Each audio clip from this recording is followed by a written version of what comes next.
6A में 110 ही आना चाहिए, और वहाँ 13 में हम, इसमें 12 में।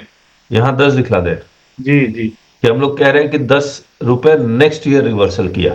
जो ये 28-29 में हमें आ रहा है कि 100 था हमारा 2B में और लिया हमने 90 है। मुझे तो लगता है जिसकी किस्मत अच्छी होती है वो इस ग्रुप में आ जाता है, नहीं तो नहीं आता। चलिए, हम लोग क्या करते हैं, एक एनुअल रिटर्न का, जो एनुअल रिटर्न 2023-24 में एक केस और आया उसको डिस्कस कर लेते हैं, फिर आगे बढ़ते हैं। देखिए 27-28 में आपके 2B में आ रहा था 100, आपने ले लिया 110 और रिवर्स भी नहीं किया, नेट आईटीसी 110 है। 28-29 में आपके 2B में आ रहा था 100 और आपने क्लेम किया 90। इसकी एंट्री एनुअल रिटर्न 27-28 में कैसे होगी और 28-29 में कैसे होगी, और ये हुआ क्यों? 27-28 बैकग्राउंड में किसकी आवाज आ रही है?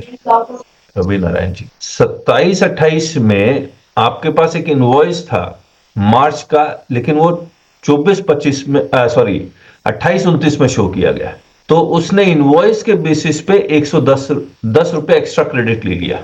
मुझे एक बात बताइए, इज इट जो मार्च का इनवॉइस है वो अप्रैल में शो किया गया, तो वो क्रेडिट मार्च का कहलाएगा या अप्रैल का कहलाएगा?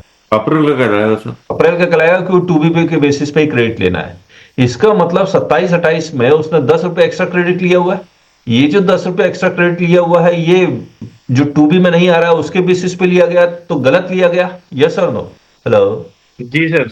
अब ये 27-28 का एनुअल रिटर्न में इसको कैसे भरेंगे? 6A में 3B में ऑटो पॉपुलेट होकर 110 आ रहा होगा, 6A में ऑटो पॉपुलेट कितना रुपए का करेंगे? 100 रुपए का। कैसे शो करेंगे इसको, एनी आइडिया? सर 6A में तो 110 ही आएगा। आप इनको जाके रिवर्सल वाला जो कॉलम है, इसमें 13 टेबल है, जो 13। Yes sir. इसमें रिवर्सल, इसमें 100 आएगा। लेकिन सर टेबल 8 में फिर डिफरेंस आ जाएगा। नहीं, यहाँ पे सर 110 ही आना चाहिए, क्योंकि लिया हाँ। तो 6A में 110 ही आना चाहिए, और वहाँ 13 में हम, इसमें 12 में। यहाँ 10 दिखला दे जी जी। कि हम लोग कह रहे हैं कि 10 रुपए नेक्स्ट ईयर रिवर्सल किया। जो ये 28-29 में हमें आ रहा है कि 100 था हमारा 2B में और लिया हमने 90 है। हाँ, यहाँ से ठीक ही लग रहा है मेरे को। 28-29 में क्या करूंगा? लेकिन सर 8 में डिफरेंस आएगा ना, आपका क्यों नहीं आया बॉक्स में? अच्छा, हाँ यहाँ डिफरेंस आएगा 8 में। हाँ, और जो हम लोग दिखला रहे हैं 10 रुपए रिवर्सल कर दिया नेक्स्ट ईयर, करेक्ट है? ठीक है सर। 28-29 में क्या करूंगा मैं? 90 आ रहा होगा, 90 आ गया। यहाँ कितना आ रहा होगा? 100। हाँ, 100 आ रहा होगा। यहाँ 90। तो रिक्लेम का ऑप्शन होगा, वो प्रीवियस ईयर है डीसी सर। रिक्लेम का तो मतलब ही नहीं बनता है, मुझे प्रीवियस ईयर का लिखना पड़ेगा। तो ये 90 रुपया अब यहाँ पर कुछ भी नहीं शो होगा, क्योंकि 28-29 में हम कह सकते हैं कि हमने 27-28 में 10 रुपये ऑलरेडी रिवर्सल किया ही हुआ है, जी 10 सर। रुपये लैप्स नहीं हो रहा, ये यहाँ से आ जाएगा। और कोई एनी अदर ओपिनियन? तो 100 भी क्लेम किया है। हाँ वैसे जी। भी पॉजिटिव डिफरेंस आ रहा है सर 28-29 में, तो वैसे भी चल जाएगा। 100 रुपीज 2B में RR अपन ने क्लेम 90 किया। हाँ, ये ऐसे भी चल जाएगा, ठीक बात। ठीक है, फिर यही ऑप्शन लेके चला जाए, ठीक है। लेकिन सर इसमें इंटरेस्ट तो जमा करना पड़ेगा ना तब भी। हाँ, इंटरेस्ट आएगा 1 महीने, 1 महीने का इंटरेस्ट है। चलिए। सर यहाँ पे मेरी एक क्वेरी है। हाँ प्रैक्टिकल केस है एक। हाँ 23-24 का कुछ बिल नहीं दिखा पाए, और प्रैक्टिकल ये है कि पैसा नहीं था इसलिए वो बिल छोड़ दिए, जीएसटी भरने के लिए जानबूझ के छोड़ दिए। आउटवर्ड सप्लाईज छूटी है। जी जी जी। ओके। अब प्लानिंग ये हो रही है कि अक्टूबर मंथ की जीएसटी R1 3B अभी नहीं गई है, तो जीएसटी R1 में दिखाएंगे, बट हो सकता है कि 3B लेट हो, उसकी 31 दिसंबर के बाद ही हम डिपॉजिट करें टैक्स। 2023-24 आपका एज पर बुक्स टैक्स बनता था 100, जी आपने 3B में दिखलाया 80 क्योंकि पैसे नहीं थे। जी जी जी। 3B कौन से महीने के? 23-24 के।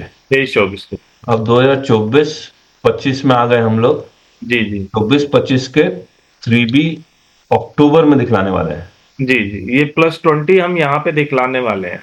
हाँ, दिखला दीजिए, क्या दिक्कत है? R1 में तो हम शो कर रहे हैं, बट मेरा क्वेश्चन है कि जैसे 3B हो सकता है कि 31 दिसंबर जैसे एनुअल रिटर्न की ड्यू डेट है तो उसके बाद डिपॉजिट हो। देखिए, अगर आप 30 नवंबर के बाद अगर आप वन गया कि नहीं गया आपका?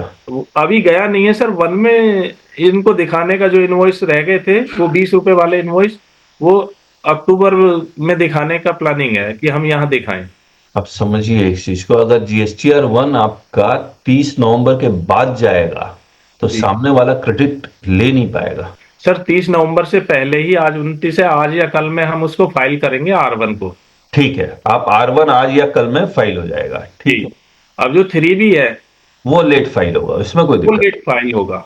उसमें कोई दिक्कत नहीं। तो ये तो फिर हम जो टैक्स पे कर रहे हैं तो टेबल 11 में ही दिखाते हैं उसको। 31 दिसंबर के बाद भी अगर पे हो रहा है टेबल 11। हाँ जी, 11 में आगे सप्लाई डिक्लेयर की है, लेकिन टैक्स, क्वेश्चन मेरा ये है कि टैक्स 30 नवंबर के बाद में, 31 दिसंबर के बाद में भी जमा होगा, लेकिन हो सकता है। नहीं नहीं सर, वो देखेगा, वो 3B ही देखता है। 30 नवंबर हो जाना चाहिए। 30 नवंबर बाद होगा नहीं मानेगा सर। क्या चीज? ये टैक्स डिस्चार्ज 3B रिटर्न। नहीं नहीं, कोई दिक्कत मुझे तो नहीं लगता है।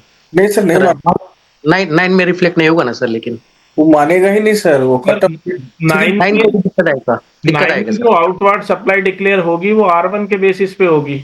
ये तो टैक्स की टेबल होगी कि वो तब भी अगर हम बाद में भरते हैं तो वो तो ड्यूरिंग द ईयर वाली ही उठाता है फिर भी। सर वो रूल 37 है ना, उसको देखना है। उसमें लिखा हुआ है कि वो अक्टूबर के रिटर्न के 30 नवंबर तक आपका टैक्स पे होना चाहिए। रूल 37 देखिए सर। ठीक बात है, देखते। अभी इशू चल रहा है।